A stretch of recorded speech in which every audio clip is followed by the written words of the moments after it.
Gabon, asteazkena dugu gaurkoan eta Osakidetzako sindikatuek greba deitu dute ostiralean, hilaren 25ean lehen arretan eta 28ean Osakidetza osoan.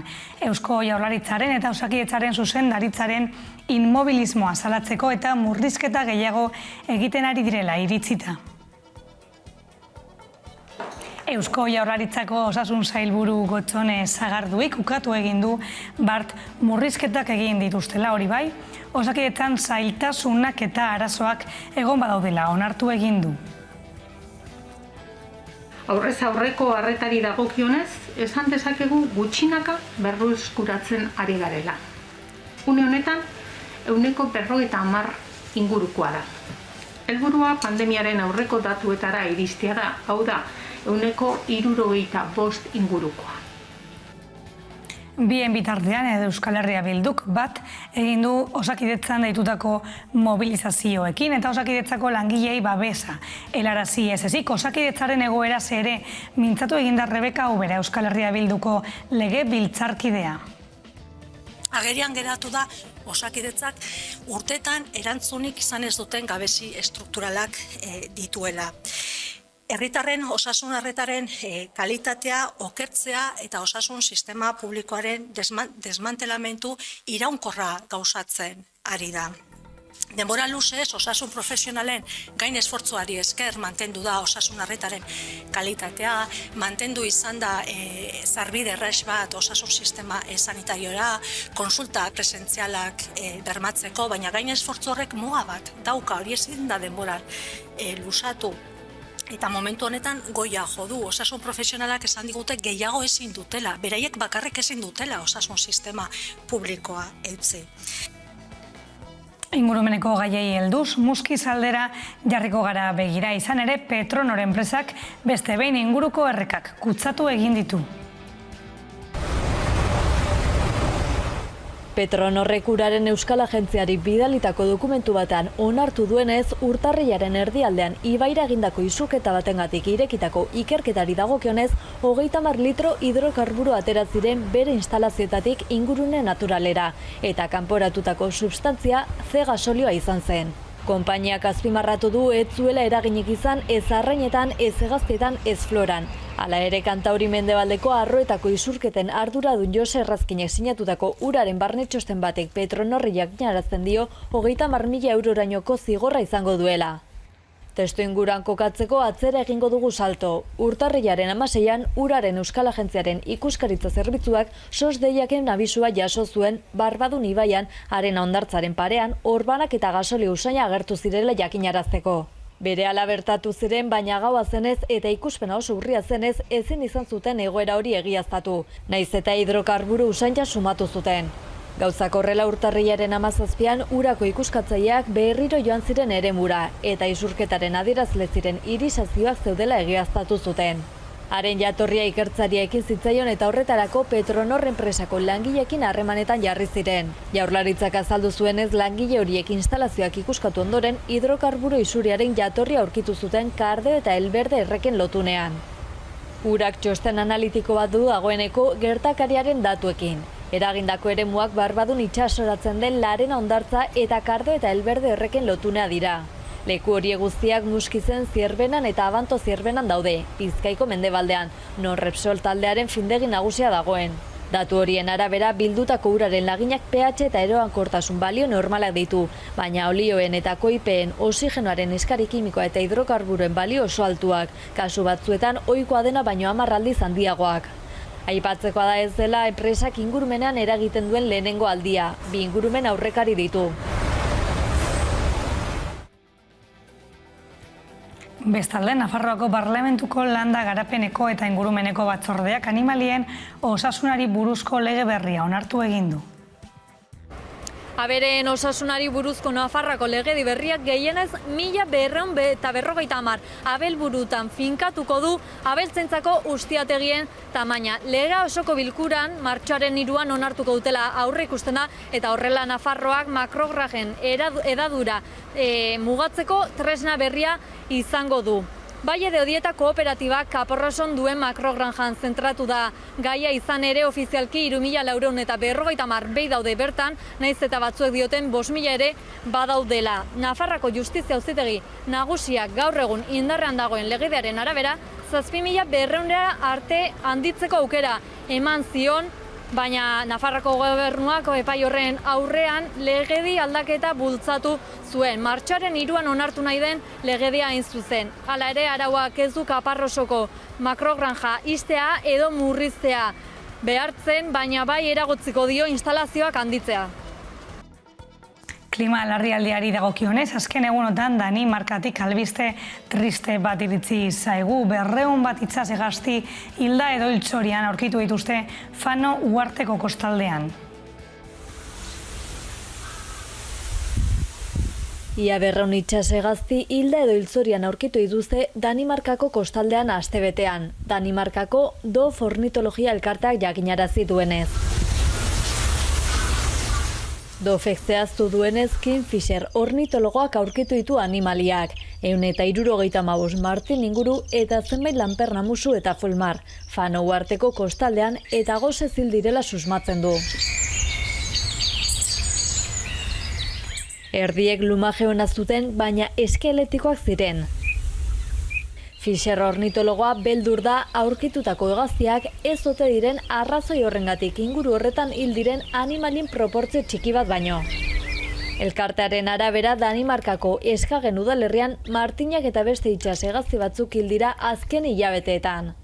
Ib Krag Petersen Aarhuseko unibertsitateko ikertzaile batek Danimarkako DR irratiari adierazi dionez, ez dago txorien heriotzari buruzko behin betiko azalpenik, baina elikagai eskasiaren eta duela gutxiko ekaitzen kombinazioa izan daiteke. Bestalde txorien bizi baldintzak aldatzen dituen klima aldaketa ere azalpenaren parte izan daiteke. DR irratiaren arabera beste herrialde batzuek ere hala nola Herbehereek, Belgikak edo Erresuma Batuak hildako hegazti kopuru handi baten berri eman dute.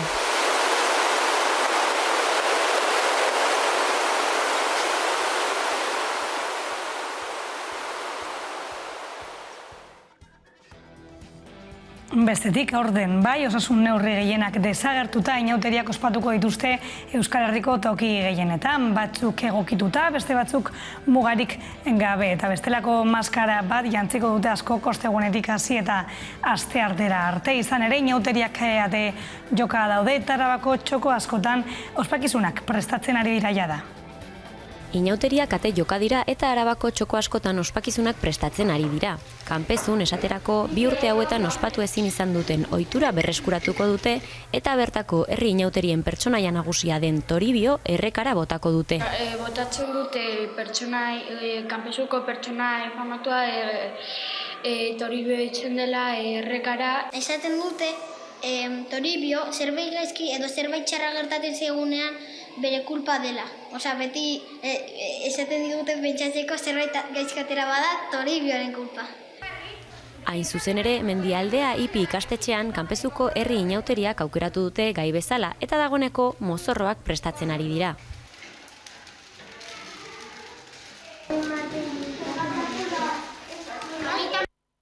Inauteriak ez ezik, badirudi Arabako jaiek ere bere ohiko izaera berreskuratuko dutela aurten. Arabako jaien egitaraua berreskuratzen ari dela dirudi, izan ere 2 urteko geldialdiaren ostean San Prudentzioko jaietako ikurritako bat bueltatuko da, apirilaren 27ko gauan, danborra da. Gainera horrekin batera, maiatzaren batean, Estibalizko Andre Mariaren egunaren bueltan, kalte ordainen azoka ospatuko da Estibaliz bertan. Arabako jaien egitaraua bere horretara bueltatzen ari da eta ohiko jai ekitaldietako batzuk berreskuratuko dituzte Arabarren egutegiko 2 data adierazgarrik, San Prudentzio eta Estibalizko Andre Maria. San Prudentzioko jaiei dagokienez, Arabako patroiarekin zerikusia duten jai ekitaldiak antolatzeko ardura duen foru departamentuak dagoeneko helarazi die Boilur Arabako Gastronomia Elkarteen Federazioko arduradunei apirilaren 28ko goizaldean Gasteizko erdiguneko kale nagusiak zeharkatzen dituen danborra da itzultzeko onespena. Bestalde, 2 urteko geldialdiaren ostean, kalte ordainen azoka bueltatuko da Estibalizko Muinora maiatzaren lehenean.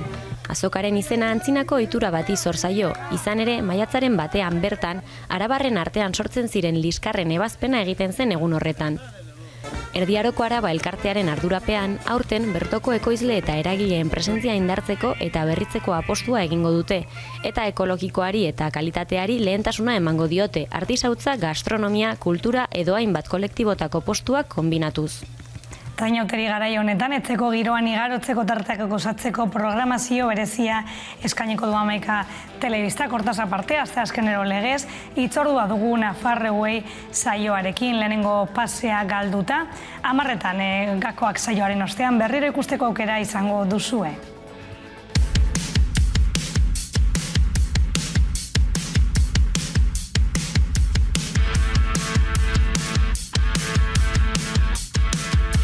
Aldeko aldizkaria, gazteleaz entre todos, euskeraz auzolan.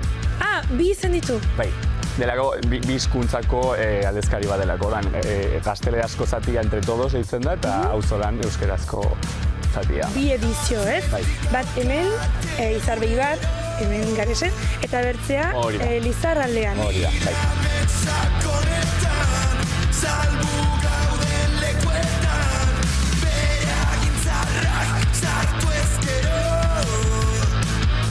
Ni betidanik musikeria izan naiz, 6 urtetatik hasi nintzen saxoa jotzen, saxo jolea naiz.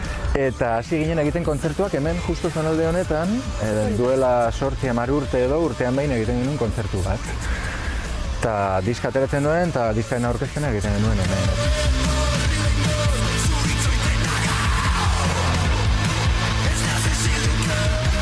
Normalean hori egiten dut muralak, enkarguak, baita ere egiten dut diseño grafiko, banago pixka tarte munduan, hortxe, eta oraingoz ongi.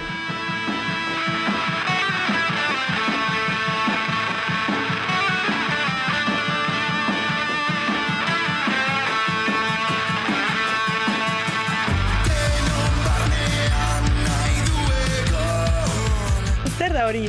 Laiak dira. Laiak? Badira aspaldiko tresna. Hemen Garesen, erabiltzen dira tresna hauek beste gauza bat egiteko. Ez lasterketa. Lasterketa hori? Bai, egiten dugu.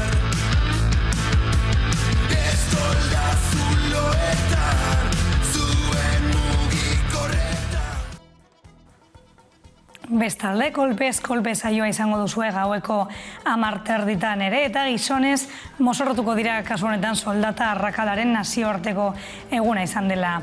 Eta gainera emakumea ardatz elkarrizketa sortari jarraipena emango diote gaurkoan, Esti Linares ikerlariarekin.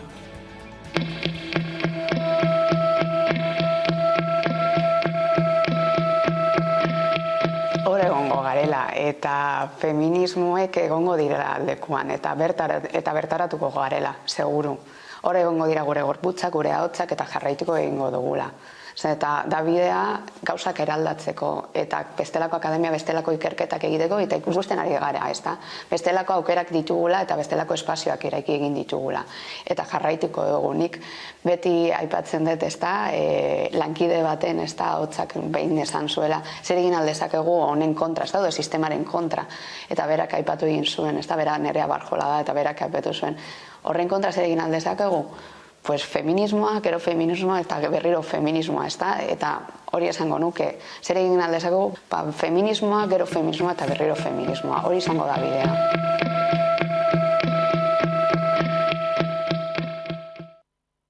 Emakumeak ardatz ditu baita ere Ahots Planeta podcastak, literatura feminista zehatzago esateko. Euskal Idazleen elkarteak eta Azkue fundazioak landu dute egitasmoa eta horri buruz hitz egiteko gurean izan dugu Garazi Albizua idazlea.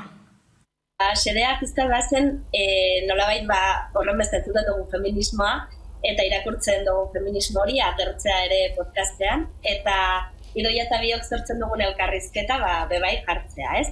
Nolabait hori behar dugulako, ez bakarrik irakurri, baizik eta zaretu horren artean horren inguruko gogo eta bota, eta pixkat hori izan da zedea, ez? Eta geho zean egiten dugun hori, irakurketak egiten ditugu bai Idoiak bainik liburuarenak, eta bakoitzak hartzen ditugu zenbait puntu, ez? Zenbait joako direlako horiek. Horiek zaretzen ditugu, eta horren gainean sortzen dugu elkarrizketa. Beraz, bai idoiak bainik hartzen ditugu gure alter ego horien elkarrizketa zatiak eta sortzen ditugu. Eta, bueno, oso modu gainea ez da egite politia da holan idaztea, sortzea eta sortzea batez ere gogoeta, irakurketaren gainean. Bestalde, musika izpide, The Bobbies taldeak 10 urte bete ditu eta Maika Telebistak taldearen dokumentala estrainatuko du igande honetan. Ikus ezagun jarraian aurrerapena.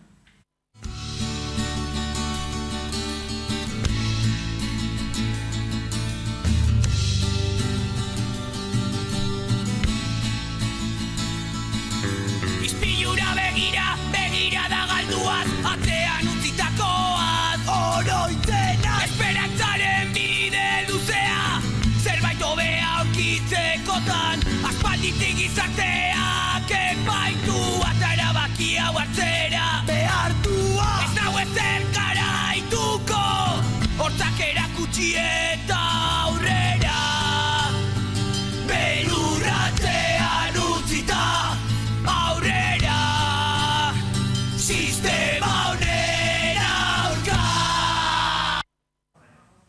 Eta gaurko albistegiarekin amaitzeko, liburu ilustratu bat da Bekatorosak. Bertan LGTBI komunitateko 7 pertsonen bizipenak jasona izan ditu Domek. Ikus ezagun jarraian bideoa, klik batean eta bueltan elkarrizketari irekiko diogu tartea, ez galdu. Beraz, Dom deitzaniz, Dominik da baina laburrago. Eta marrazkilarianiz, 27 urte ditut, eta LGTB familiakoa naiz. Horiek denek naute ni egiten, pentsatzen dut. Bekatorosak liburu ilustratu bat da, eta barnean badira 7 elkarrizketa. Parte hartzaileak dira Basen Nafarroko erritipietan haunditu diren LGTB pertsonak. Batzu erritipi hauetan bizi dira, ono, eta bertze batzu hirira joan dira bizitzera. Eta beraz, liburu hortan, aipatzen ditugu gure gora berak nola den LGTB izaitia gaur egun, nola izan den bertze garai batez. Nik emeia ukanoen liburu hau egiteko, 16 urtetan maite mindu bain nintzen neska batez, eta garaian energian baruen sentimendua bakarrik nintzela, eta etzela bertzerik eta etzela posible LGTB eta eskualduna izaitia. Eta beraz, joan nintzen gero arte eskoletara eta hola, eta berriz sartu nintzelarik etxera. Pentsatu nuen behar nuela berdin zerbait eman eskual gazteriari eta erakutsiz bai, posible zela LGTB izaitia eta uros izaitia eta bizia segitzea zure egian. Beraz, pixka bat gauz pertsonala izan da hastapenean, eta gero elkarrizketak egin eta hor ikusi nuen berdin izaiten altzela interes bat denentzat izan heterosexuala edo LGTB familiakoa.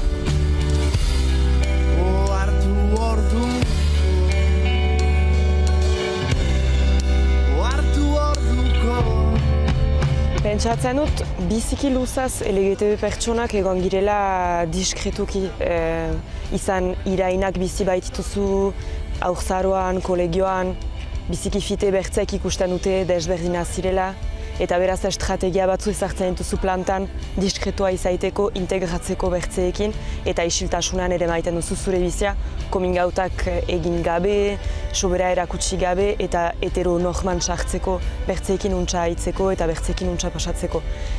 Orain iduritzen zait behar dugula gure botza hartu eta gure lekua hartu, eta bertzek ere behar diegute lekua utzi. Uler dezagun gizarte bat girela, eta homosexualitatearen gaia ez dela bakarrik homosexualen gaia, denen gaia dela, eta denek behar dugula urrats bat egin, denek ongi bizitzeko elgarrekin.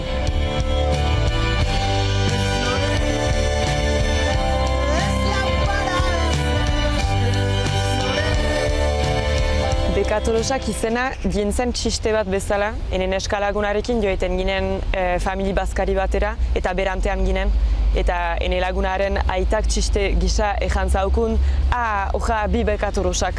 Eta biziki politatxe banuen, gure egietan biziki manera giristino batez hasi bai gira, ni joaiten nintzen Elizara igande guziz, eta erlijioa nahi ala ez ene kulturaren parte bat da.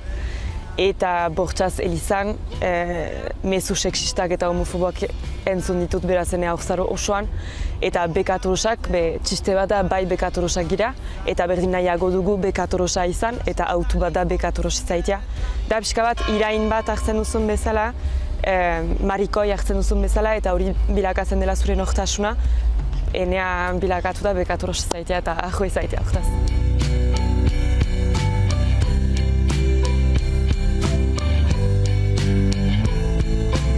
Enetako liburu hori ariketa biziki behia izan da, behar dutekan ere berri sartu nintzela eskoalegira eta eskora berriz ikasi dutala lagunekin eta galdu bainoen anitz, eta beraz liburu baten idaztea izan da challenge handi batenetako.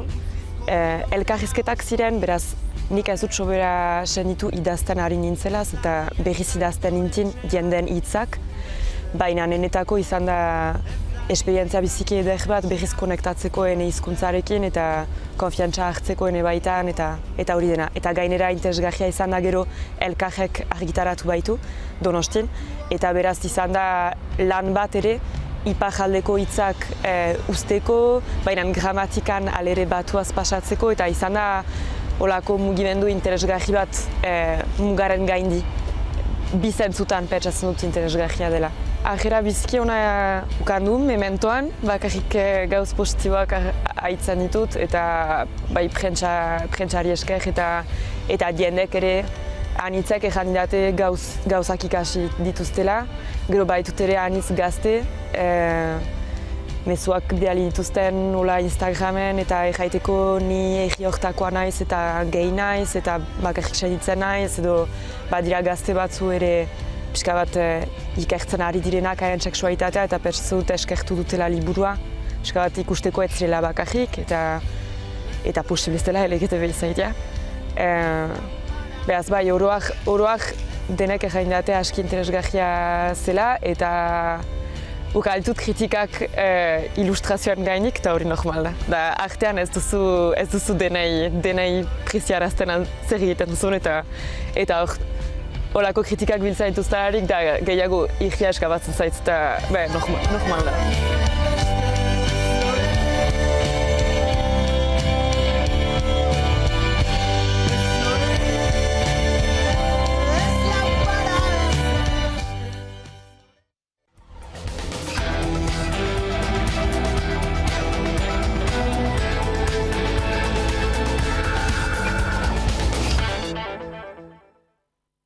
COVID-19 pandemiarekin batera, indarkeria matxistaren aurkako programa eta baliabide asko bertan bera geratzen ari dira, eta ez hori bakarrik egoera latza baino latzagoa da. Emagin honen inguruan lan egiten duen elkartea da, eta pandemiaren osteko inguruko txostena argitaratu berri dute. Xetasunak ezagutzeko gurekin dugu pantearen bestalboan, Maili Isasi, Emagin elkarteko zerbitzugintza arduraduna. Gabon, Maili? Gabon, bai. Konta eguzu pixkate danok ulertzeko eta testu inguruan jartzeko zer da Emagin eta zertan egiten du honek lan? Bai, Emagin elkartea duela ja urte batzuk sortu zen elkarte bat da, bertan, alde batetik formazio eta beste alde batetik ikerketa arloak ditugu, eta nolabait, ikuspegi feministatik hainbat formakuntza eta ikerketa bideratzen ditugu. Eta horien artean dago nolabait, jaien testu inguruan eta erasoen prebentziorako eta erasoen lanketarako egiten dugun lana edo eskaintza guztia. Jaiak aipatu egin dituzu, indarkeria sexistarik gabeko guneak daude horretan. Nolako izaten da hauen funtzionamendua? Bai, guneak dira duela urte batzuetatik ona, jaietako espazioan, kaleetako espazio fisikoan, nolabait, eskaintzen ditugu, sortzen ditugun gune batzuk, bertan emagineko hainbat aditu egoten dira lanean, eta nolabait, indarkeria matxistaren aurkako prebentzioak, normalean herrietako protokoloak, dauden baliabide ezberdinen inguruko informazioa eta eskaintzen da, ez? Eta baita, espazio fisikoan, ez? Nolabait, indarkeria matxistaren kontrako helduleku bat dela, ez? Ulertzen dugu. Urteak daramatzagu lan honetan, ez? Eta, herrietan normalean jai eremuan antolatzen diren espazioak dira, eta beste batzuetan ere bai, udalekin eta mugimendu feministarekin elkarlanean aritu izan gara, ez? Alde batetik hori baliabide ezberdinak planteatzen euskarri fisiko etaz gain, protokoloak eta indarkeria matxistari aurre egiteko telefonoak ere bai kudeatu izan ditugu bertatik. Hauen arira, urteak zuk esan bezala daramatzazue gune hauek esartzen eta protokolo guzti hauek esartzen, zer nolako ondorioak ikusi egin dituzue? Hau da, benetan baliagarriak izan dira protokolo guzti horiek? Bai, noski. Azken urteetan, ikusi dugu ere bai, gure jendartean nolabait indarkeria matxistaren gaiak hartu duela, dimentsio bat edo garrantzia bat lehen agian duela urte batzuk ez eukana, eta hori posible izan da bereziki mugimendu feministak egin duen lanari esker, eta horren adierazle ere izan direla, azken urteetako mobilizazio, indarkeria matxistaren kontrako mobilizazio erraldoiak, ikusi ditugula gure kaleetan. Egia da, direla prebentziorako eta indarkeria matxistari aurre egiteko ezinbesteko bitartekoak, baina uste dugu oraindik ere lan handia daukagula, jendartearen gehiengo handi batek babestu arren, indarkeria matxistaren aurkako dinamikak eta arazoa sozialki garrantzia bat hartu arren, uste dugu, oraindik ere emakumeak bakarrik sentitzen garela, errudun sentitzen garela, eraso bat daukagun, edo pairatzen dugunean, eta horrelako baliabideak ezinbestekoak direla, erasoak ekidin alizateko, erasoi aurre egin alizateko, baina batez ere, erasoak zergatik gertatzen diren ulertzeko, eta horren inguruko prebentzio lan bat egin alizateko. Eta guneak horren adierazle izan direla uste dugu, azken urteetan. Baliagarritasun bat badaukatela, baina pixka bat kontestu orokor horretan ulertuta. Argitaratu egin duzuen azken artikuluaren arira, COVID-19 ondorioz esan bezala egoerak txarrera egin duela esango zenukete?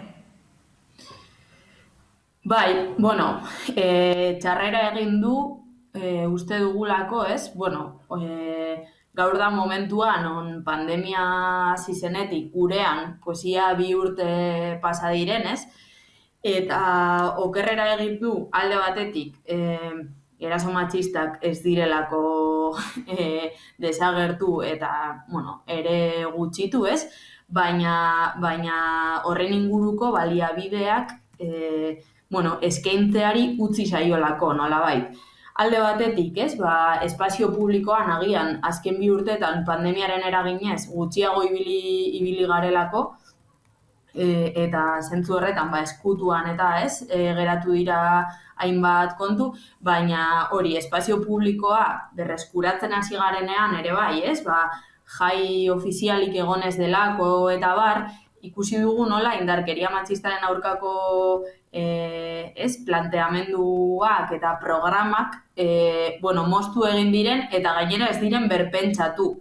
Hau da, pandemiatik 2 urte daramatzagun honetan, ez da berpentsatu nola egoera honetan eskainiz daitezkeen, bere garaian eskaintzen ziren programa programen helburu berdinak beteko dituzten baliabideak, eta egin dena da zuzenean bertan bera utzi. Egia da, instituzioetatik lan bat egiten jarraitzen dela, indarkeria matxistaren prebentzioan eta protokolo instituzionalak eta bar egiten jarraitzen direla, baina nolabait ikusten dugu hutsune bat eta eragin bat pandemiaren nolabait aitzakipean eta jai ofizialik ez dagoenaren aitzakipean,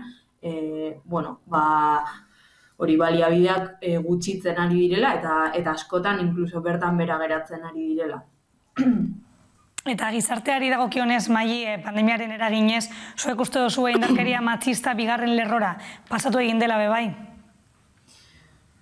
Bueno, egin batean, honek erakusten digu agian baietz, egia delako, nolabait, oraindik ere gizartean badagoela gehiengo handi bat, edo jendarteren parte handi bat, indarkeria matxista, nolabait, lehen mailako arazo politikoa dela sinesten duena, eta indarkeria matxistaren aurkako dinamikak edo indartzen dituena, baina gero praktikan ikusten ari gara hori.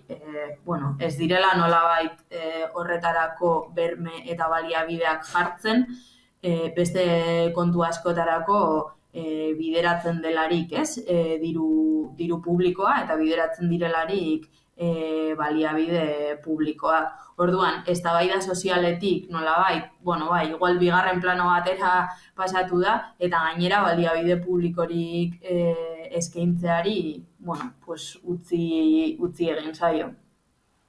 Txosten edo artikulu horretan emakumeen normalitate berria aipatzen duzu ere. Zeri egiten diozu referentzia, zer da hori? Bai,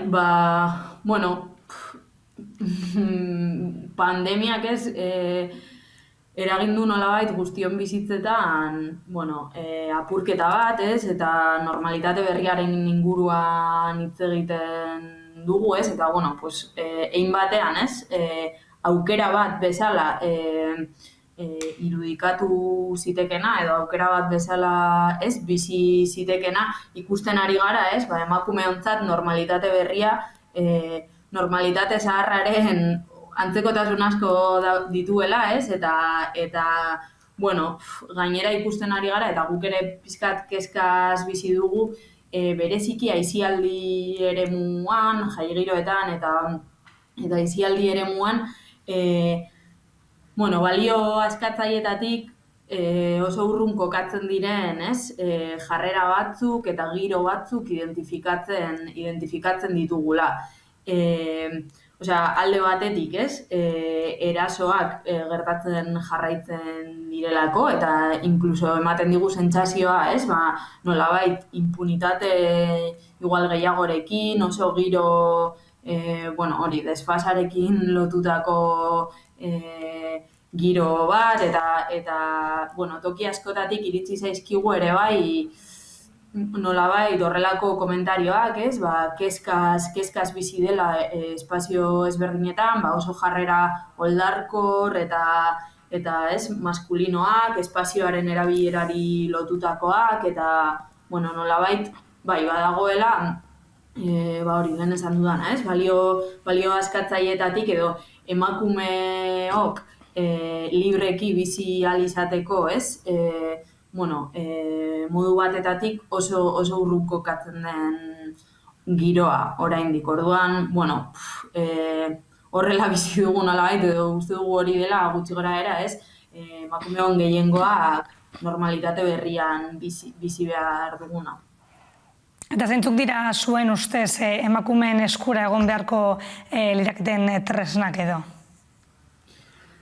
Bai, emaginetik eta mugimendu feministatik askotan esan den bezala, autodefentsa feministaren tresna azpimarratu nahi dugu, eta autodefentsa feministaren nolabait estrategiaten alde lerratzen gara, eta egia da horretarako formakuntza eta baliabide ezberdinak eskaintzea ezinbestekoa dela, ez? Eta lehen esan dudan bezala, normalitate honetan bizi dugun giro hau emakumeen ahalduntzean, ez? Eta erasoen kontrako autoantolaketa eta guzti horretan, ez? Atzera urrats bat izan ez dadin, ez?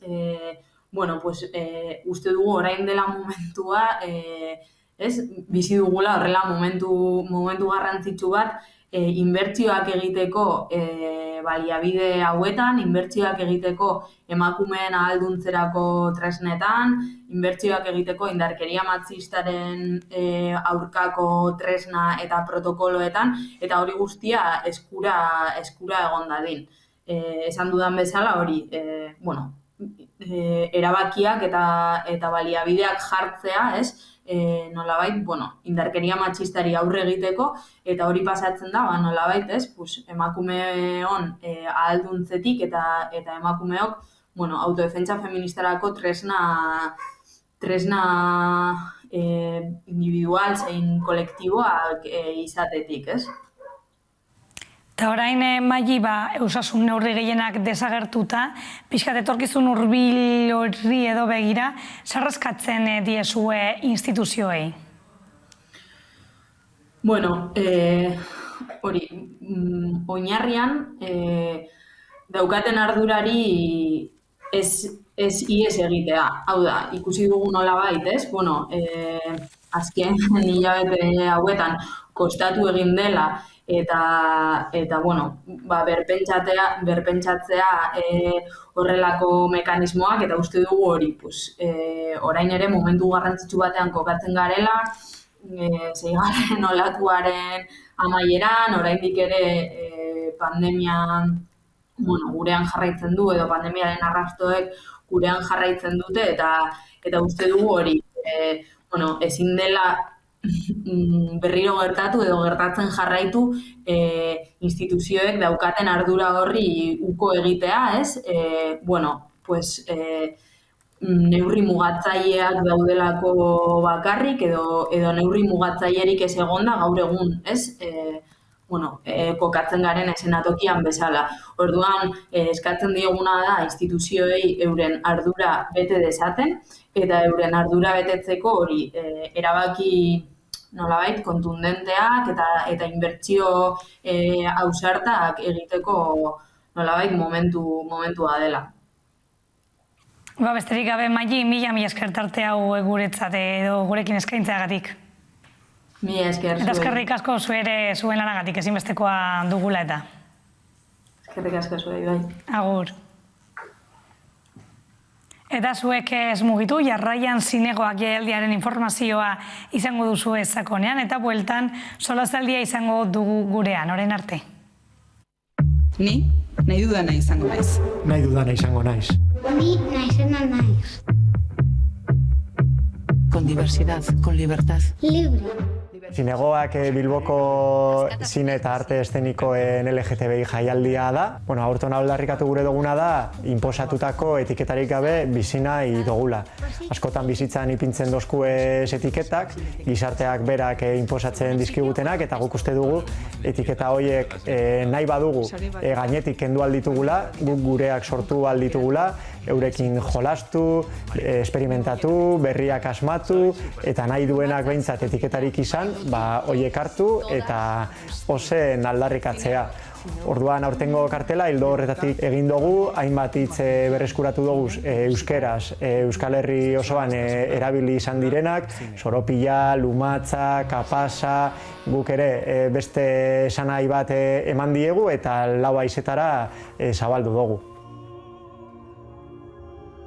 Etiketa guzti horien bilaketan, gaurtengo orezko sari Albertina Karri izango da, ze Albertina Karrik filmografian edo bere zinean bilaketa hori egiten du, bere pertsonaien bidez, eta berak sexu karga handia dauzkan pelikulak egiten ditu, urteak daramazki laburmetraiak eta luzemetraiak egiten.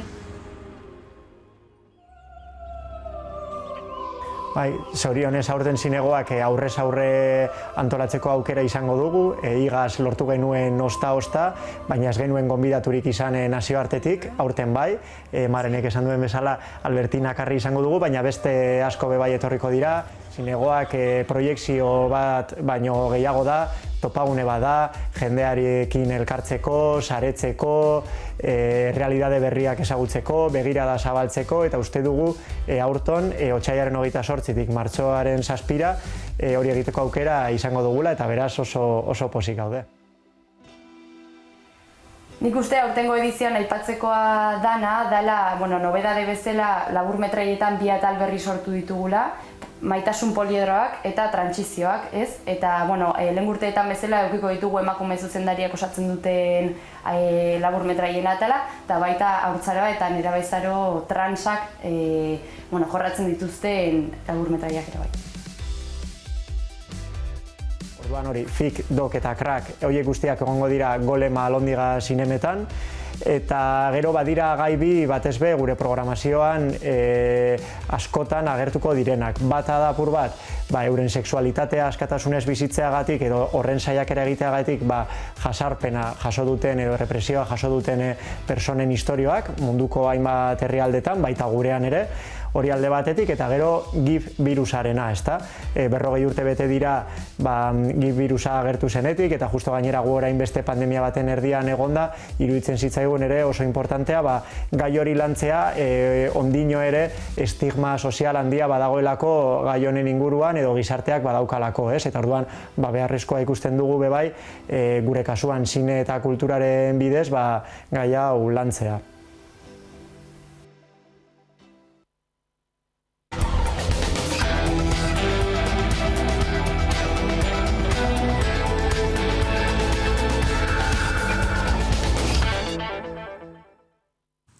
Gabon berriro, gaude gaurko sorazaldian, gaur Eneko Ander Romerorekin, ondo etorri, eta Eguzki Urdiagarekin, ondo etorri bebai, eta, segidan lehenengo gaia jorratuko dugu.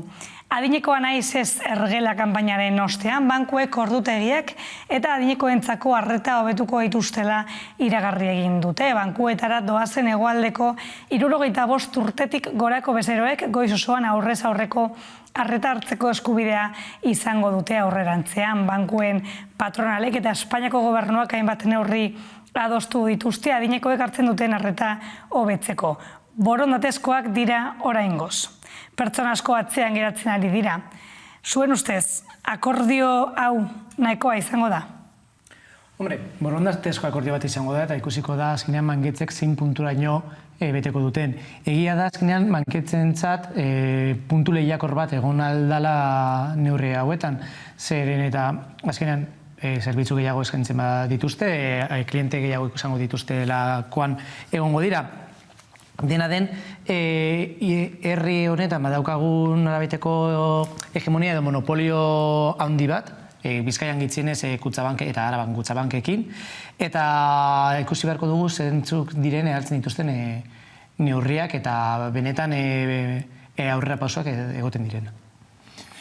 Ikusi dena da, azken urteetan, sistema bankarioan reforma oso handiak izan direla, fusioak izan dira, eta bankuak saiatu dira bereien errentagarritasuna bermatzen, eta horrek suposatu du, hainbat bulego itxi dituztela, kanporatzeak ere oso ugariak izan dira, gogoratu behar da adibidez, Santanderrek edo Lakaixak zernolako kanporatzeak iragarri zituzten, eta horren bitartez lortu nahi dutena da bereien errentagarritasuna hobetzea, ez? Zer gertatzen da, une berean ikusten ari gera klientei eskaintzen dizkieten zerbitzuak eta arreta okertzen doala, kaltetzen doala, eta horren adibide esanguratsua da adineko pertsonek salatzen dutela, alegia atentzio zuzenerako ordutegiak murrizten ari dira, bulegoen kopurua gutxitzen ari da, kajeroak ere gutxitzen ari dira, eta horrek dauka ondorio gisa, jasotzen duten zerbitzua okertzen doala, ez? Eta orduan bankuek esaten dute alde batetik klienteek bereien kabuz jarduera gehiago aurrera eman behar dituztela, eta gero digitalizazioaren bitartez, horiek ere operazio asko egin ditzazketela. Zer gertatzen da, badaude biztanlerian sektore batzuk, tresna eta gailu digitalak ondo menperatzen ez dituztenak, eta horrek dependentzia situazio batean eta estres egoera batean jartzen ditu, ez? Eta orduan, egoera horren aurrean, adineko pertsona batzuek kanpaina bat martxan jarri dute, adineko naiz ez errela deitzen dena, eta oso denbora gutxian, 2 astean, milioi bat izenpedura jaso ditu kanpaina horrek, eta horrek izugarrizko oihartzun mediatikoa eman dio. Horren ondorioz, kanpaina hori martxan jarri zuen pertsonak hitzordu bat eduki zuen Calviñorekin, eta Calviñok dirudienez eta Sánchezen gobernuak hartu zuen ardura problematika horri erantzuna emateko, ez? Eta horren esan duzu bezala, Sánchezen gobernua batu da banku ezberdinetako patronalarekin ikusteko zer nolako erantzuna emateko aukera zegoen, eta adostu dute 10 puntuko protokolo bat, horietariko puntu bat da besteak beste, goizeko tartean 9:00 ordu bileak arte arreta eskentzea 75 urtetik gorako pertsonai, eta horrez gain badaude beste neurri batzuk ere adostuak izan diren. Zer gertatzen da, lehen komentatua izan den bezala, indikatiboak dira eta ez dira obligatorioak, eta orduan bankuek eskatu dute 6 hilabeteko epea neurri horiek gauzatu ahal izateko. Baina itxuraz gobernuak esan du, 6 hilabete horien buruan bankuek hartutako konpromezu horiek betetzen ez badituzte, horiek neurriko aktiboagoak hartuko dituztela, ez? Momentu honetan badago prestakuntzan lege bat, preseski bezeroen eskubideak bermatzeko helburua daukana, eta itxuraz martxoan legearen aurre proiektua aurkeztu beharko lukete, ez? Eta horrek barne bilduko lituzke, adostu diren 10 puntu horietariko batzuk behintzat. Eta orduan horrek berme bat eskainiko lieke klienteei, baina argi dagona da bankuek bereien negozio modeloa birplanteatu behar dutela, banku komertzialak diren heinean, azken finean bereien bezeroei eskaini behar diete zerbitzu duin bat eta jasotzen dituzten eta ordaintzen ditugun komisioen araberakoa, eta hori gertatzen ez bada, horrelako kanpainak berriz ere martxan jarriko dira. Zure ustez, AIBSeneko nola bermatu daiteke Guzkik esan duenaren arira edo, nola bermatu daiteke arreta egokia? Egon azken egunetan, edo azken astetan proposamen bat esaten zuena, hainbat lekuetan unitzi diren kajeroak eta bulegoak, bereziki nola biteko kontraprestazio bat, emongo zitzaiela bankuei berriz irekitzeko. Eta azten zaigu, bankuek egiten duten lana dela zerbitzu publiko bat, eta derrigorrez, edo ia da derrigorrez, mundu guztiak izan behar duela banku batean kontu bat, derrigorrez ere komisio basuekin izan behar dana, edo gizenez eskaintza hori eskaini behar dena. Eta oso zaila da, edo imaginatzea betetzen dutela. Normalean, neurri hori legezkoa baldin bada, edo legean derrigortasuna markatzen badu ere ez dira betetzen, edo bankuek aurkitzen dituzte beste modu batzuk ez betetzeko desinformazioa kasu. Beraz, nola beteko dute hau? Ez dakit, baina 6 hilabete hauetan kontratazio gehiago burutuko dituzte bankuek, ze azkenean aurrez aurreko zerbitzu bat eskaini behar nahi badute, kontratazioak egon beharko dira, pertsonak egon beharko dira lan hori egiteko. Beraz, nire dudak ditut ea beteko dituzten ala ez, eta nola beteko dituzten. Azkenean bankuek, eta bankuen eredu edo enpresa eredua, Guzkik esan bezala, guztiz aldatu da. Eta ekonomia realarekin, hau da, klienteekin edo zerbitzu publiko bezala duten logika, egin handi batean galdu da. Eta merkatu ekonomiarekin esaten dudanean, ekonomia esaten dudanean, esan nahi dut, finantza sistema zentroan jarri dute mundu guztiari, edo mundu guztiari eskaintzen zaio, nolabiteko, merkatu edo finantza sistema horretan sartzeko aukera eskaintzen da, produktu arriskutsuak eskaintzen dira aurrezki gutxi batzuk dituen hori, eta hori da negozio eredu barria hiena, ez da hainbeste lehen egiten ziren diruak gordetzeko logika tradizional esango dugu hori. Eta modelu berri hau, esan berria dana, modelu berri hau indarrean dagoen bitartean, interesa oso txikia da. Neurri hauek betetzeko interesa oso mugatua da bankuentzat.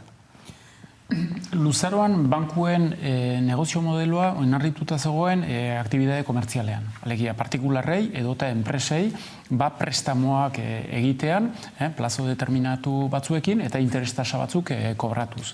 Zer gertatzen da, sistema bankarioa eta sistema finantzieroa liberalizatu den enean, batez ere 80. hamarkadatik landa, hor ikusi da, bankuek bereien negozio handiena eta benefizio handienak egiten dituztela bereien jarduera espekulatiboetan, ez eta jarduera komertzialean. Jarduera komertzialak oso diru gutxi ematen die, zergatik, interestasak oso apalak direlako gaur egun, eta orduan hori saiatzen dira modu batean edo bestean konpentsatzen, alde batetik komisioak igoz, gaur egun edozein kontu korronte edokitzeagatik komisioak kobratzen dituzte, zuk kajero batetik dirua ateratzen baduzu eta ez bada zure bankua komisioak kobratzen dizute, edozein transferentzia bankari egiten baduzu komisioak kobratzen dizute, eta gaina komisioiek gorantza doaz. Eta une berean, bankuek eskaintzen dituzten zerbitzu komertzialak gutxitzen doaz. Geroz eta gehiago, bezeroi eskatzen diete, bereiak egin ditzaten hainbat operazio. Eta gainera, klientei eskaintzen zaien ordutegia murrizten doa, baina gainera kontua da, klienteak ezin duela kompetentzia jokarazi, zeren banku guztiek logika berari jarraitzen diote orduan, ezin duzu esan, zuk ez badia zu eskaintzen, ni beste banku batera, zeren beste bankuak ere antzeko jarrera dauka. Orduan, klientea aurkitzen da pixka bat harrapatua bezala, ez? Orduan, zure galdera zen, zein izan daiteken erantzuna, regulazioa. Nik ez dut bat ere sinesten sistema bankarioak eduki dezaken autorregulazio kapazitatea. Ikusi dugu autorregulazioak zertara eraman duen 2008ko krisira arte. Eta geroztik, esan zen 2008-2009an, sistema monetario internazionala erreformatuko zela, berriz ere regulatu egingo zela, berriz ere bankuei eskatuko zitzaizkien fondo propioak ondituko zirela, Basilea 3ko akordioak hor daude, bankuek obligazioa daukate fondo propio gehiago edukitzeko, baina funtsean ez da bereiztu adibidez bankuen jarduera komertziala eta espekulatiboa. Eta orduan, bankuek jarraitzen dute izugarrizko benefizioak egiten merkatu finantzieroetan espekulatuz. Eta aktibitate komertziala ez da oso interesantea. Ondorioa zein da? Bankuak fusionatzen direla, aktibitate komertziala gutxitzen dutela eta jarduera espekulatiboa handitzen dutela. Horrek dauzkan arriskuekin sistema finantzieroen estabilitateari dagokionez eta osasun eta jarduera ekonomikoari dagokionez. Orduan, iruditzen zait iritsi dela ordua, bai estaduek, bai Europar Batasunak, bai regulatzaileek eta baita Banku Zentralek ere, naiz eta independenteak izan, sistema hori erregulatu dezaten. Eta orduan, bankuek bereien kabuz neurri horiek ez badituzte aplikatzen, Espainiako gobernuak posibilitatea eta aukera dauka lege berri bat onartzeko, zeinek obligatuko dituen bankuak hori egitera. Azkenean, niretzat oso interesgarria izan da, eguzkik aipatutako gauzetako bat berezik interesgarria da, nola gero eta komisioak gorunzu doan, eta baina gure lana, guk egin behar dugun lana, kliente gisa, gero eta gorago doa. Hori da, hainbat autorek, kontsumo lana deitzen diotena. Kontsumo lana zein da, zuk egin behar duzu gure lana zena, baina guk ordaintzeko. Hau da, do it yourself, baina nik irabazten dut. Zuk egin, baina nik irabazi. Eta hau da, zerbitzu bat lehen eskaintzen dutena eta lehen ez dute eskaintzen. Neurrien artean dau, arreta presentziela 75 urtetik gorako klientei.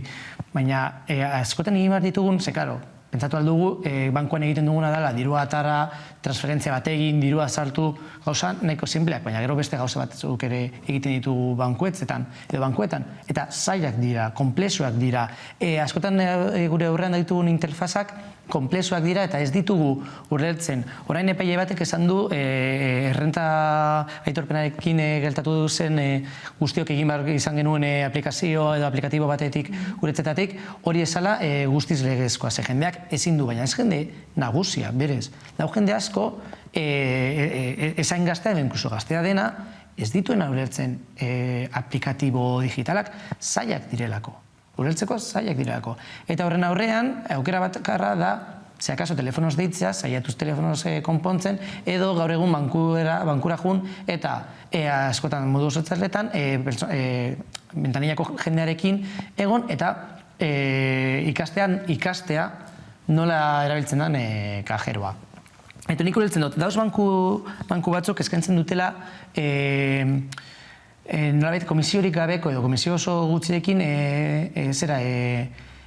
kontu korronteak baldin eta ez badituz egiten abankan nau pentsetan adibidez 500 euro baino gutxiagoko eragiketarik edo erabilpenik kutsa zain batekin. Hau da, zuk zure kabuz egiten duzu eta horren truke ez dituzu komisioak. Zentzu lehiakor horret baten, edo eskaintza bezala, logika dauka. Nik erabakitzen dut, hau, eta irabazten dut leku batetik, eta bankuak irabazten du. Baina hori oferta bat izan daiteke, hori zerbitzu bat izan daiteke, aukera bat izan daiteke.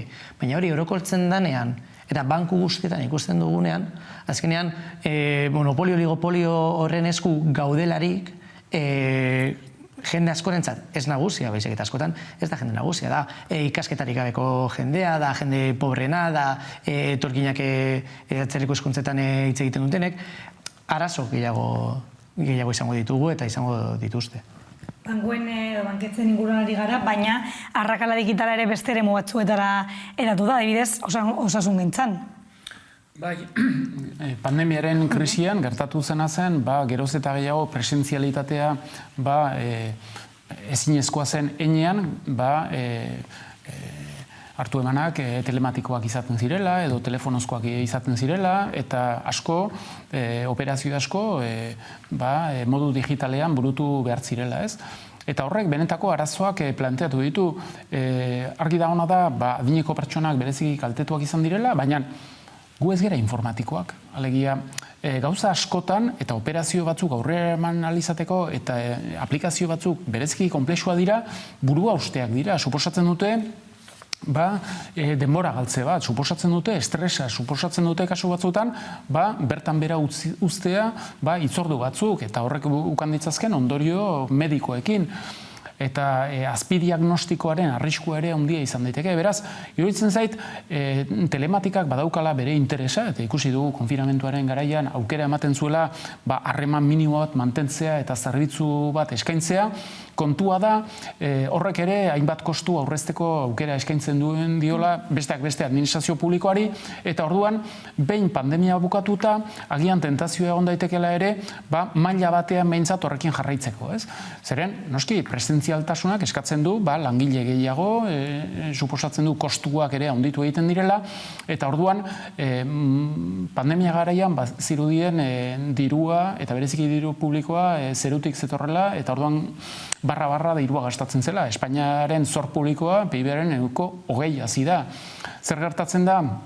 Jada, Fondo Monetario Internazionalak pasaren astean iragarri zuen, Espainiak berriz ere bueltatu beharko zuela progresiboki bere oreka finanzierora eta defizita murriztu beharko zuela, eta orduan gomendatzen zuena zen besteak beste presio fiskala igotzea eta bereziki IVA igotzea, ez?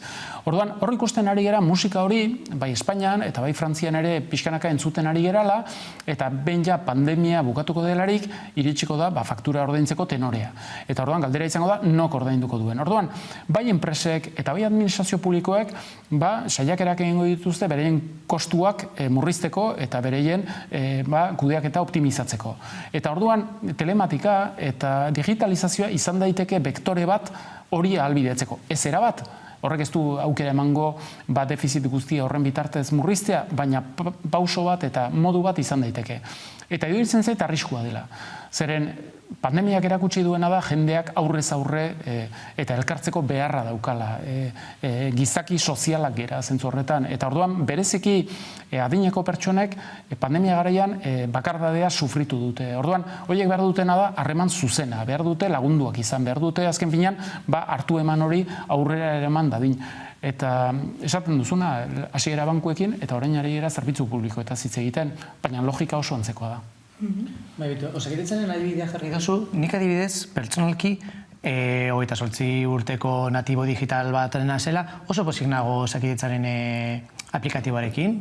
Hor bertan ikusi alditut nire osasun karpeta, ezita hartzeko supererraza iruditzen zait, klaro, nik aukera dudala, nik paper guztiak nituela, sinadura digitala, tabar. Baina gero, guzkik esan bezala, espresentzialitasuna hori bultzatzeak ez du ekarri jende gehiago kontatatzea telefonoaren beste aldean. Igual jendearen zato zorosoa da telefonoz deitzea eta zita eskatzea ambulategira joan beharrean zita eskatzeko, baina horretarako kontratazioak ere egon behar dira. Hau ez da nolabiteko azelerazionismo digital bat mundu guztia, mundu guztiaren denbora demokratizatzeko, baizik eta aurrezpen batzuk egiteko salario publikoetan. Horretarako da kontratazioetan, gero eta jende gehiago, gitziago egoteko. Eta ere aipatu dugu, gu ez gara informatikariak jakiteko nola egin behar diren gauzak. Baina ez da soilik informatikaria izatea. Gu ez gara informatikariak, gu ez gara ekonomilariak, gu ez gara administratiboak, azkenean gauz saltzen eta administrazio publikoaren kasuan gauz erabiltzen informazio bat eta ezagutza maila bat konplexua dana. Nik azkenean badakit gutxi gora bera, baldin badeko denbora eta gogoak egoteko begiratzen zepen edo lanbiden pestainitaz zendan gauza bakoitza ulertzeko. Zergatik ezagutza prebi bat daukadalako. Bestela, nik ez dakitzen izango dan desberdintasuna, subsidio, diru laguntza eta terminologia desberdinen artean. Ez da soilik egotea makina baten aurrean zer. Nik agian badakit erabiltzen makina, baina ez dakit zer esan nahi duen hor dagoen idatzita. Zazkinean, izkera komplexua da. Eta behar duzu pertsona bat, normalean, funtzionario publikoa izan dana, hori itzultzeko. Eta ez baldin badago, hor arazoa ere sortzen da. Nik adibide bat jaltzarren, bazaren egunean lanbidetik mezu bat jaso nun. Oraindik ez dakit zer esaten duen mezuak. Zergatik, saiatzen dut aurkitzen, eta ez dut aurkitzen. Ez lanbiden, ez zepen, ez garantia juvenil, ez inun. Non dago nire mezua, eta, klaro, ditzen duzu, baina ez dauz kontratazio gehiago, ez dago inor telefono hartzen. Eta da, berdina, ni oso pozik egon naiteke espresentzialtasunarekin. Ze horrek egiten du, nik niretzetik edozin gauza egin alizatea. Baina arazo bat daukadanean, nire kasuan igual gitzi izango direnean, ditu alizatea. Edo joan alizatea. Baina beste batzuk dituzte arazoak asko handiagoak ulertzeko entramaduri guztia, eta ez daukatez telefonoa, ez joateko aukerarik. Baina bezu aldez horretik dator edo dinamika hau, haibe supermerkatuetan autoordainketa kutza horiek dauz, eta horrek zer suposatzen du haibez, langile gitzi hau kontratatzea, ezta? Bai, logika berdina da. Alegia, superfizia komertzialak oso ondo ulertu zuten hori, eta horrek aukera ematen die, masa salariala gutxitzea, bezeroek bereiek jarduera hori egin dezaten, eta orduan, lehen komentatzen zenuen, badago edukazio digital bat, aurrera eman behar dena, baina ez bakarrik edukazio digitala, baizik eta beste parametro batzuk, adibidez, hizkuntza administratiboa oso hizkuntza konplexua da, berezia da, propioa da, eta naiz eta pertsonak ikasketak egin, batzutan zailtasuna ditugu ulertzeko formulazio batzuk ze esan nahi duten, ez? Horri gehitzen badiogu aplikazio informatiko batzuk konplexua direla, eta ez baduzu ondo hori menperatzen, izugarrizko denbora galera suposatzen du, izugarrizko estresa eragiten du, haserrea eragiten du, eta ja kokoteraino bukatzen duzu, zer azken binean, izango balitza eremu batean gauza da, baina hor ikusten dugu eremu guztietan dela, ez? Eta orduan da, zu jatetxera zuaz, eta azken binean zu joan marzera produktuekin, zu egin behar duzu, eta gero esartzen zera zu jateko zu prestatu duzun janaria. Ba ez, joaten bazera jatetxera da, preseskin eduzulako, beste norbaitek prestatu duena, eta hortan aditua dena, eta chef badena prestatu dezan, ez? Eta gero daude disfuntzionamentu batzuk, nik adibidez, daukat besteak beste lakaixan adibidez kontu bat, eta orduan esaten ziaten, lehen eskatzen nien transferentzia egitea internazionala, ez? Eta hori esaten ez orain zuk egin behar duzu zure kabuz. Zer gertatzen da, ni daukadan telefonoa iparraldekoa da. Eta orduan eskatzen dizuelari klabea, konfirmazioa bidaltzen dizu, baina nire telefonoa ez zait iristen. Orduan ezin du transferentzia egin. Eta orduan, deitu behar izan nuen, ez dakizen bat aldiz, eta azken binean bertako zuzendariarekin itzegin nuen, esan ez, hau ez da posible teknikoki, zuek egin behar duzute. Bueno, izugarrizko denbora galera izan zen, eta bereien kabuz egin izan balute, 2 segunduan egindako operazioa zen. Alegia, zuk ordaindu dezakezu, baina ordainketa horren truke zerbitzu bat eduki behar duzu. Zerbitzu hori ez baldin badago, zer justifikatzen du horrelako komisioak eta horrelako ordainketa egitea, ez? Eta iduritzen zait oso arriskutsua dela erabat logika horretan sartzen geralarik, zen azken binean ja langileak ez dira berrezkoak. Izango dira oso lanpostu batzuk oso goi mailakoa direnak, kalifikazio maila eskatzen dutenak eta makinek eta algoritmoak egin ezin dezaketenak, baina gero izango dira hainbat operazio eta hainbat lanbidea desagertuko direnak makinek egin dezaketelako. Orain ari gera gero ez da gehiago ikusten itzulpengintzaren arloan geroz eta dispositibo eta aplikazio geroz eta zehatzagoak eta hobeagoak egiten ari direla eta kalkulatzen dute berra da hemendik 10-15 urtera ja itzultzaileak ez direla beharrezkoak izango edo justu testuak orrazteko zer gertatuko da itzultzaile profesionalen lanbidearekin. Eta horrela beste hainbat eremutan ere antzekoa gertatu daiteke. Beraz, aurrerakuntza teknologikoak eta digitalak ondo daude, beti ere neurri batean erabiltzen badira, eta ez badira, giza baliabideren kalterako joaten. Hau da, kontsumo lana aipatu dut lehen, baina zehazki hainbat autorek ditzen diote lanaren edo lan munduaren edo komertzioaren ikeaizazioa. Zeu joan alzara ikeara eta egin zure etzea goitik bera eta ez zara inungo momentuan langile batekin langilea ez da beharrezko inungo momentuan. Zeu heltzen zara, zuk neurtzen duzu, zuk erabakitzen duzu, zuk heltzen duzu, zuk ordaintzen duzu, zuk eramatzen duzu etzera eta zuk montatzen duzu. Nun daude hor, kate hor guztian dauden langileak. Desagertu dira. Are gehiago, orain Ikean etzera eramatega edo montatzea nahi baduzu, kontratatu duzu, externalizazio baten bidez direla aplikazio batetik lan prekario, guztiz prekarioak lortzen dituzun, hori, transportea eta montaketa. Logika hau, Ikearen logika, eramaten ari gara leku guztietara. Hau zen Eusko Jaurlaritzak COVID-arekin esaten zuen bardina, zuk erosi testa, zuk egin zuretzean, zuk saltu datuak, bardina da, prozesu osoaren ikeizazioa, eta hau da, ez da bretza digitala, ez da digitalizazioa, ez da oneratzean dagoena, da lanpostuen desagerpena, eta da lehiakortasuna beti ere etorten dela despidoengatik eta salarioetan eta soldatetan berapenengatik. Hori da, azkenean, Augustiaren logika. Bigarren gaia jorratuko dugu Solasaldiarekin amaitzeko, atzo jaso genuen berria, Espainiako Auzitegi Nazionalak, 24 urte eta 6 hilabeteko espetxe zigorra ezarri dio Iratxe Sorzabal euskal presoari. Entzungo dugu jarraian,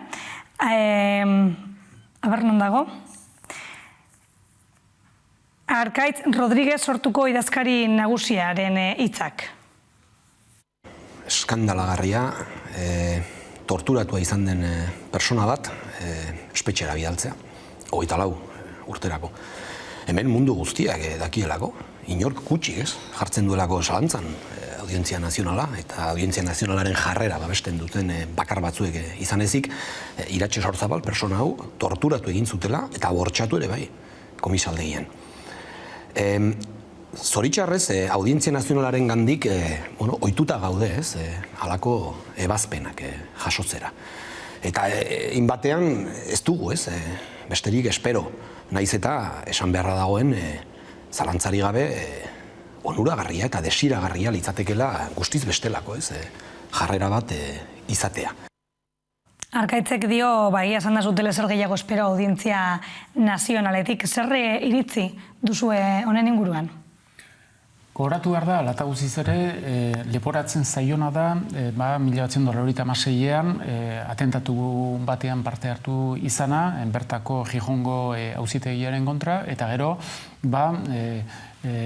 farmazia baten aurkako atentatu saiakera. Orduan, lehen kasuan 17 urteko kartzela zigorra jarri diote, eta bestean 7,5 urtekoa. Guztira, 24 urte terdiko kartzela zigorra. Kontutan izan da, akusazioak oinarritu duela bere tesia, ustez Iratxe Sorzabalek idatzitako eskutitz batean. Eta gero, horri gehitu behar zaio, torturatua izan zela. Gaur egun Frantzian kartzelatua dago, erakunde terrorista bateko kide izateagatik. Euskal Herritik 925 kilometrora kokatuta dagoen presondegi batean dago. Eta gogoratu behar da, Frantziako justiziak baloratu zuela Iratxe Sorzabalek egin zituen salaketak torturari dagokionez, Istanbulgo protokoloa aplikatu zaio, eta sinesgarritasuna eman zioten bere salaketei. Aski da ikustea, ez bakarrik berak egin duen testigantza, baizik eta argazkiak ere oso esanguratsua dira. Alegia, hor, Frantziako justiziak ezin izan zuen ukatu benetan torturatua izan zela, eta berak egindako deklarazioak torturapean egin zituela, ez? Frantziako justiziak naiz eta hori errekonozitu, hala eta guztiz ere, Espainiak egin dion estradizio eskaera onartu egin du. Hor badago gauzat ulertzen ez dudana. Gauza bera esan genezake, kasu honetan. Esaten dute akusazio oinarritzen dela Iratxe Sorzabalek ustez idatzitako eskutiz batean. Baina funtsean oinarrituta dago berak torturapean egin dituen deklarazioetan. Horrek benetan zalantzan jartzen du Frantzia eta Espainiako justiziaren inpartzialtasuna, eta gogoratu behar da, Europa mailako demokraziaren eta giza eskubideen abokatuen elkarteak bere kezkak adierazi dituela epaiketa horren inguruan, azpimarratu du ez bakarrik Iratxe Sorzabal torturatu izan zela, baizik eta zer nolako papera jokatu zuen bakegintzan. Zeren gogoratu behar da, etak Aieteko konferentziaren ostean hortik 3 egunera adierazten duelarik eta iragartzen duelarik bere jarduera armatuaren bukaera, 3 hizlarietatik bat Iratxe Sorzabal zen. Eta gero, gogoratu behar da, Aieteren konferentziaren aurretik, Espainiako gobernuak eta etak adostu zutela hoja resultante deituriko hori, 16 puntuz osaturikoa, eta zeinek aurre ikusten zuen, etak eta Espainiako gobernuek delegazioak bidaliko zituztela Noruegara. Etak bidali zuen bere delegazioa bertara, eta horietariko bat Iratxe Sorzabal zen. Alegia, bakegintzan benetako protagonismo eduki du, eta rol oso importantea, beraz, gaur egun horrelako sententzia bat ikustea ulertezina da. Labur, pasaren egunean ikusten genuen nola preso bat espetxetik ateratzen zen Estrasburgok esaten zuelako bere eskubideak urratuak izan zirela isolamenduan. Zenbat preso gongo ziren Espainian eta Frantzian, horrelako isolamendu fasetik pasatu barik. Eta zintzuk izango ziren frogak haien espetxatzea agintzeko. Beharrezkoa dana da benetan kasu guztien revizio bat, ze argi dago torturak egon direla, Eusko Jaurlaritzak onartu du, Istanbulgo protokoloa hor dago, inkluso torturak ukatuta Estrasburgoren emaitza ikusita errebizio orokor bat egon beharko zen, ze hasikatik biziatuta egon dira prozesu gehienak, itzinez estatu espainolean, eta hori mon behar da. Eta hori moteko Espainiako gobernuak pausua egon behar ditu, badakigu erresistentzia asko daudela, Auzitegi Nazionala bera dala erresistentzia gune oso importante bat, baina nolabait kalidade demokratiko minimo bat eskuratu nahi badugu, horrelako prozesu, makroprozesu bat beharrezkoa dela. Ondo, mila esker bikote gaurko solasaldia, mila esker gurekin egoteagatik beste behin. Eta zuek gogoratu, bihar ja ez garela hemen egongo, ja hurrengo astelenean elkar ikusiko dugula hemen Hamaika Telebistan, gaueko 9:00 laurden gutxitan eguneko gakoak aztertzeko. Mila esker hor egoteagatik eta gabon.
Iriki, itiri mingin,